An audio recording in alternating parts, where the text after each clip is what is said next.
Alors, la C5 tout récemment, cette Peugeot 607 donc aujourd'hui. Et normalement demain, c'est-à-dire en mars prochain, la Renault Velsatis.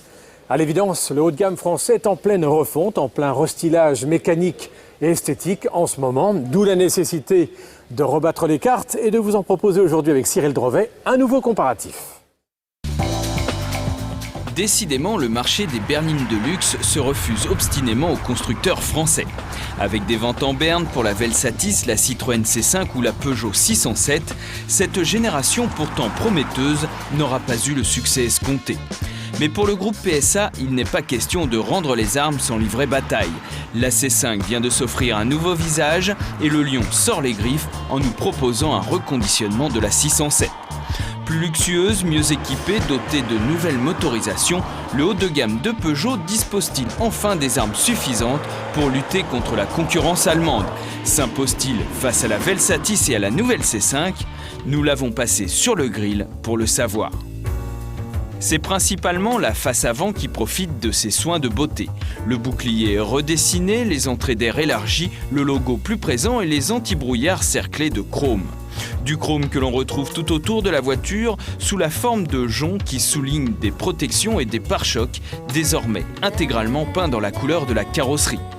La transformation est subtile mais apporte la petite touche d'élégance qui lui manquait. C'est comme si la 607 avait enfilé sa tenue de soirée.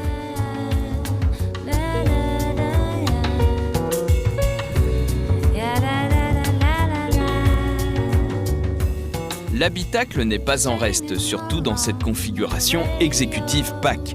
Les magnifiques sièges en cuir surlignés de passepoil plus foncé se marient harmonieusement avec le vrai bois de la console centrale, redessiné, et l'instrumentation aussi complète que raffinée.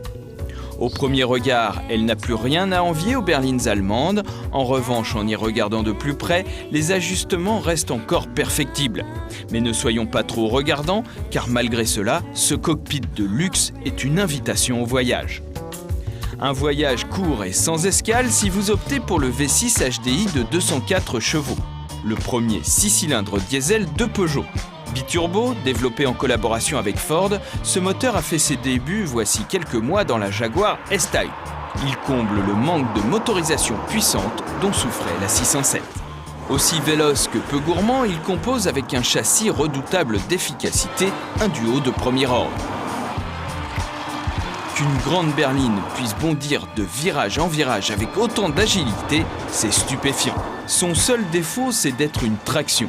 Cela occasionne quelques pertes de motricité sur le train avant et un rayon de braquage trop important. C'est avec autant d'atouts que la 607 repart à la conquête de ses deux grandes rivales, la Velsatis et la C5. Voilà qui mérite une nouvelle confrontation. Le design d'une voiture est toujours subjectif, mais il faut bien reconnaître que celui de la Velsatis aura déclenché la polémique, tant il est inhabituel. La Peugeot, elle, est restée plus conventionnelle et cela lui réussit. D'autant que ce rajeunissement salutaire la rend plus séduisante que jamais.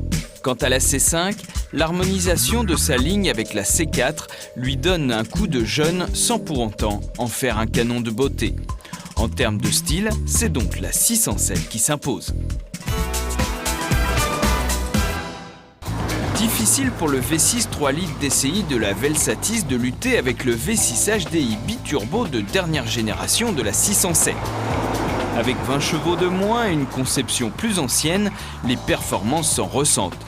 Mais c'est surtout en termes de tenue de route que la Renault marque le pas.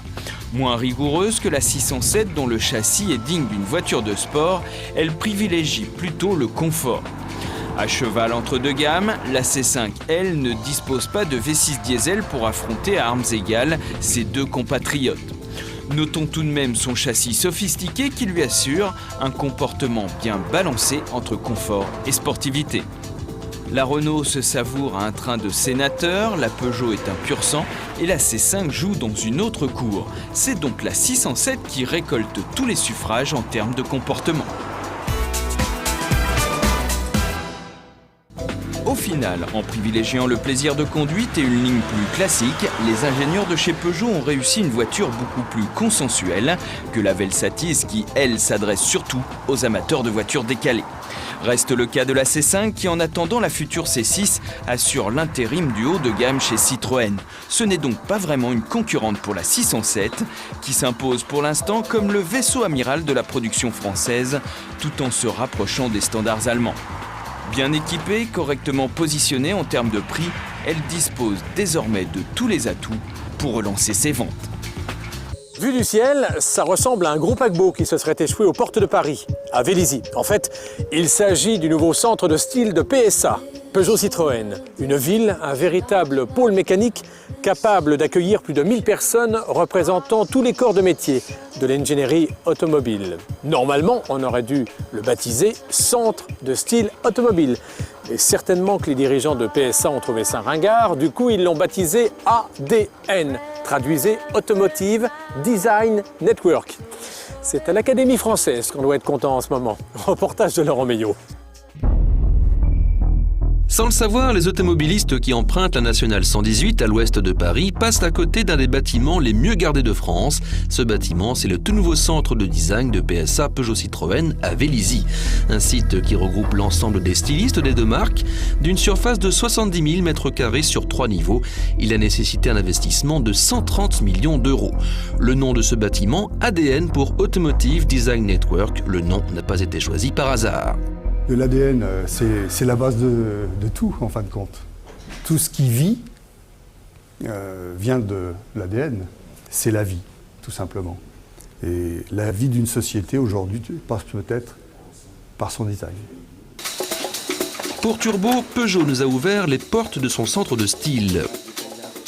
Et là, surprise, on utilise toujours des crayons de couleur, malgré la conception par CAO. Les stylistes disposent à Vélizy des outils les plus modernes en matière de simulation, comme par exemple ce logiciel étonnant qui permet de découper une voiture. Dans le bureau d'à côté, d'autres créateurs travaillent sur les moteurs. La mécanique inspire les designers, comme on peut le voir ici avec le V12 de la 907, mais aussi avec les couvre-culasses des moteurs de série. Le souci du détail s'exprime également sur les logos. Une fois la forme du futur véhicule figée, on réalise une maquette en polystyrène, un procédé propre à Peugeot. Le choix d'un tel matériau peut surprendre, mais il semble plus facile à travailler. C'est en tout cas impressionnant. Il y a également à Vélizy des fraiseuses numériques qui réalisent des répliques à échelle 1 de ces maquettes. De l'atelier à l'extérieur, il n'y a qu'un pas ou plutôt une vitre à franchir. Nous voici sur la terrasse Peugeot. C'est ici que les futurs modèles sont exposés à la lumière naturelle et à l'abri des regards indiscrets. Ce film a été rajouté pour améliorer la confidentialité du site. Un groupe, deux marques. Chez PSA, les équipes sont réunies sous un même toit, mais dans des espaces séparés, chacun sa façon de travailler. Là, nous sommes plutôt du côté Citroën. Donc le sud est ici, et ils sont plein sud. Nous préférons plutôt être à l'ombre. Donc nous avons la pointe du bâtiment. Il y a cependant un espace commun pour les présentations de véhicules. C'est ici sur le toit du bâtiment. Un choix judicieux car le site est interdit de survol en raison de la présence de la base militaire de Vélizy-Villacoublay. Le groupe peut donc exposer en toute tranquillité ses modèles. Au même niveau se trouve une salle de présentation à l'intérieur du bâtiment. Elle s'étend sur 900 m² et a été conçue de façon à ne pas présenter d'ombre portée. On y voit les véhicules comme en plein jour.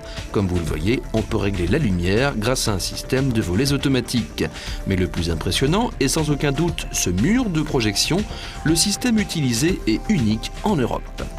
Un écran de 18 mètres qui permet de projeter 3 images simultanément. Quand on quitte le monde du virtuel, on se retourne vers la réalité en volume sur des plateaux tournants. Autre outil très appréciable pour les designers, ce centre de réalité virtuelle qui permet de simuler l'intérieur d'un véhicule. Il a pour nom le Cave. Mais vous n'en verrez pas plus, il y a toujours des projets secrets et le centre est aussi bien gardé que Fort Knox.